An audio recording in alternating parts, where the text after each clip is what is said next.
E olha, como uma causa desse aumento de imposto, a gente está falando de imposto estadual e agora a gente vai falar de uma forma mais geral de impostos federais, um balanço que foi divulgado pela Receita Federal mostra que os brasileiros deixaram de comprar produtos internacionais via internet, as compras ali pela internet que a mulherada inclusive adora, né?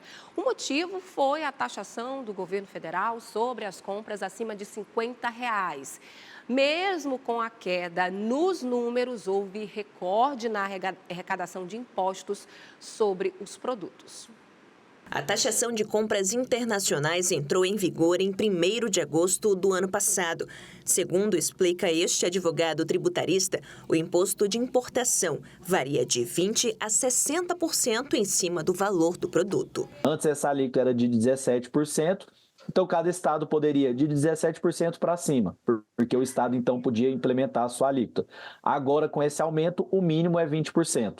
O que totaliza, no final, acaba que chega numa totalização de 50% de impostos numa compra internacional. Trazendo por um exemplo, se você faz uma compra internacional no valor de R$ 1.000, no final vai ficar um valor final de R$ 1.500 agora. Então, você vai pagar ali R$ 500 de tributos. No último dia 29, a Receita Federal divulgou que após essa implementação, as importações caíram em 11%. Contudo, 2024 acabou se tornando um ano recorde de arrecadação, com mais de 1,98 bilhão de reais. Evidentemente, porque onde não era cobrado, passou a cobrar, passa a ter uma receita. Mas, de certa forma, algumas pessoas continuaram comprando. Por quê? Porque ainda foi mais viável, ou seja, o produto que elas estão importando, mesmo pagando essas taxas, ainda são mais, compensa mais do que comprar aqui no país.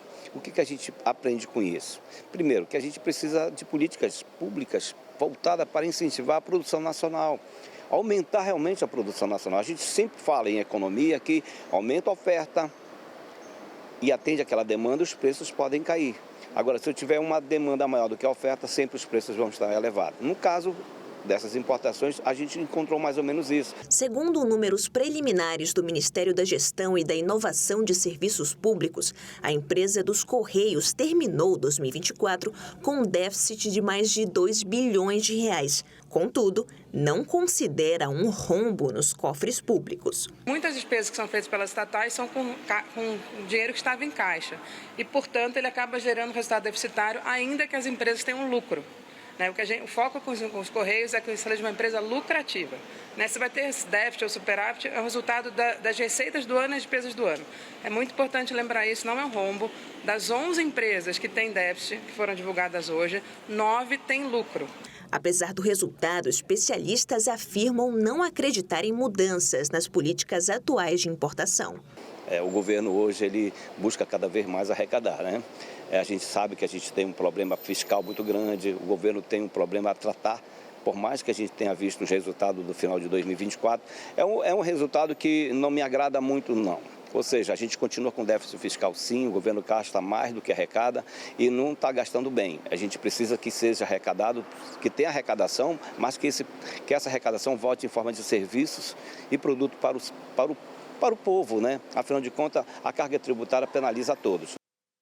Convido você a fazer uma rápida pesquisa aí no seu celular, se você tem acesso à internet, e veja a arrecadação total do governo federal em 2024, 2,6 trilhões de reais. Uma arrecadação que foi recorde, histórica, aumentou em mais de 10% no último ano. Claro, um esforço do governo em arrecadar mais por conta dos gastos, que a gente sempre bate nessa tecla aqui, né? Que o governo gasta muito. Quem gasta muito tem que arrecadar muito também. E aí, claro, quem compra pela internet costuma comprar ali naqueles sites, da China principalmente, você sabe aí de casa, já fica com receio de ser taxado. Muita gente acaba brecando esse consumo. Ainda assim, como nosso especialista disse, em alguns casos vale a pena, porque tem produtos realmente que saem muito mais em conta do que se você for comprar aqui no Brasil ou em outros sites aqui do Brasil. Então, é uma questão de você aí de casa fazer aquela conta básica de ver se o que você tem vai dar conta de você pagar os seu cartão de crédito. Mas mais ainda, de a gente criar aquele hábito de olhar se o que está sendo cobrado de imposto, a gente falou agora do ICMS, estamos falando agora de outros impostos que incidem sobre esses produtos importados, se isso está retornando para a sua vida. E aí é um assunto que você vai ter que pesar e quando você for votar, você vai fazer a conta. Quero esse político, não quero esse político, porque no fim das contas, tudo impacta no nosso bolso, no bolso de você, consumidor. São 6 horas. Quer ficar por dentro de todas as informações e da programação da Crítica? Faz o seguinte, se inscreve no nosso canal e ativa as notificações para não perder nada. Até o próximo. Tchau!